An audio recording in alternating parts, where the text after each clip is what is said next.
आपण इंटरमिटेंट फास्टिंगच्या बद्दल खूप ऐकतोय. कोणी 14 तास करतं, कोणी 12 तास करतं, कोणी 18 तास करतं, कोणी 1 मील अ डे करतंय.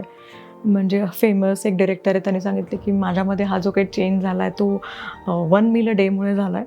पण मला असं वाटतं की आपल्या शरीराचं पण एक घड्याळ आहे आणि त्या घड्याळाला पण रिस्पेक्ट करणं गरजेचं आहे. कारण का त्या बॉडी क्लॉकवरच आपले सगळे हॉर्मोन्स पण स्रवत असतात. आपली झोप पण त्या बॉडी क्लॉकवर अवलंबून आहे. त्यामुळे बॉडी क्लॉक जर आपल्याला सेट करायचा असेल तर sunrise to sunset is a ideal window for us. ह्या विंडोमध्ये तुम्ही तुमचं खाणं करू शकता. आपल्याकडे जनरली काय होतं की रात्रीचं जेवण हे मेजवानीसारखं असतं. कारण का एव्हरीबडी इज टुगेदर, सगळेजण एकत्र भेटतात.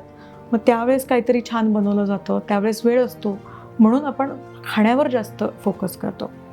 तर एक लक्षात ठेवायचं की रात्रीचं जेवण झाल्यानंतर आपण दुसरी कुठलीही ॲक्टिव्हिटी करत नाही, आपण डायरेक्ट झोपतो.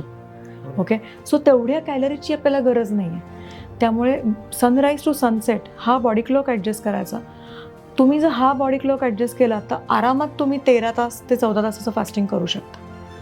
Unless and until doctor has asked you to do more hours of fasting, I will not recommend that. कारण का त्याचा पण ॲडव्हर्स इफेक्ट आहे.